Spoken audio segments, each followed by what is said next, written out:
Well, our next guest says Germany may be nudging Greece towards a restructuring. Let's find out why. Gerard Lyons, chief economist at Standard Chartered, joins us now. Thank you so much for joining us. Hello.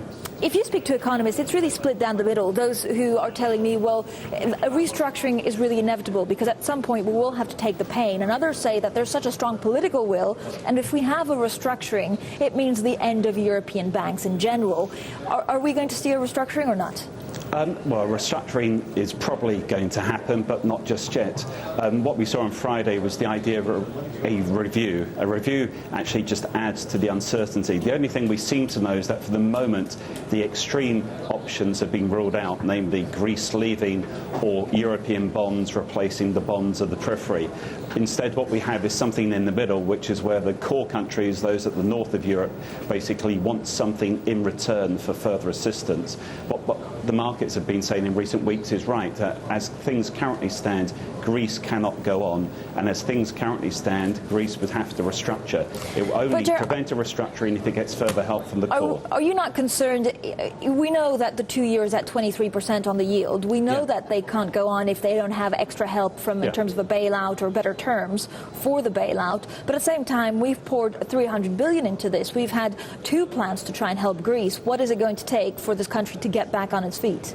Yeah, well, good economics is good politics, but when you turn those things around, the bad economic situation in Greece and on the periphery means we have a very bad political situation, not just in Greece, but across the whole of Europe.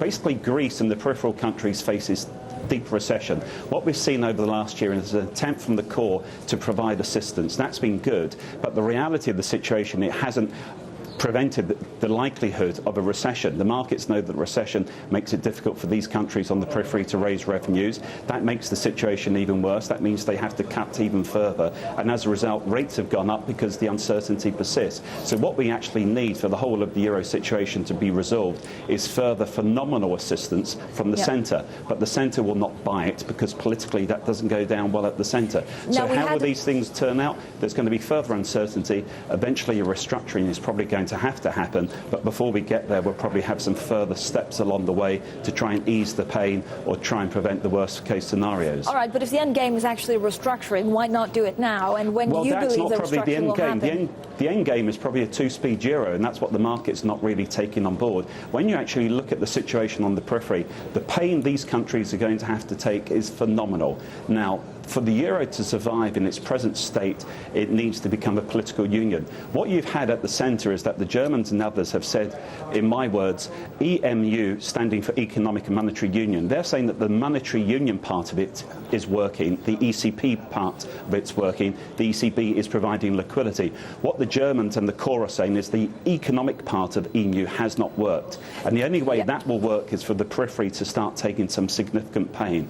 But even if you do have some kind of political will, it doesn't mean that the fiscal consolidation is there, and so we don't really know if the eurozone will survive. What do you make, for example, of what we heard last Friday, that Greece is thinking of going back to the drachma and abandoning the euro? Was that just a bargaining chip, or does it make viable sense? Well, it makes viable sense, but the reality is that the pain they would have to take for that makes most people think it's unlikely. What's possible and plausible, which has not been talked about, is for not just Greece, but for the peripheral countries to themselves think about how they could collectively get a plan B, where they need a competitive devaluation, they need to get out of this mess, at the same time remaining and retaining the political commitment to the core. Basically, my view is that the Germans are basically saying, look, the European Central Bank needs to start setting rates not just to suit the periphery, but to suit the core. But we know one size doesn't fit all. But at the same time, the core, the Finns, the Germans, etc., are quite rightly saying, look, in return for this assistance, the periphery needs to adjust. But the adjustment means wage cuts, competitive adjustment in their economies. That points to deep recession. So against that backdrop of deep, prolonged recession, then the politics of the periphery is going to remain difficult. But aren't the periphery countries trying to do their best? And we know that these things take time. It doesn't take just 12 months for a whole economy to turn around or to change the way people perceive their economy. Absolutely. For this to survive, you need willingness on all sides, and you need, as I said before, for a monetary union to survive, you need political union. What that means is basically fiscal transfers from the core or from the wealthier regions to the poorer regions. But in in return, the poorer regions need to be seen to be doing even more, raising more revenues, privatising, actually taking even tougher medicine. I think what we're seeing now is trying a stepwise process to trying to get to some resolve in the issue. What we've seen ruled out is the extremes. Now the question is how we get to some path that will work for the moment at the least. Gerard, now that we have this strong European political wind being reiterated once more, do you believe that a lot of these peripheral bond yields look attractive? Well, basically, the economic situation needs to improve. What the markets need to see is further assistance from the centre to ease the pain. The markets also need to see further economic adjustment in these countries. But the underlying problem remains that the immediate economic outlook in these countries is so difficult, there's always going to be an air of sort of suspicion in the markets that these countries will not be able to take the pain. That's why you need even more assistance from the centre, which is why we're back to where we were at the beginning. Gerard, thank you so much. Gerard Lyons there.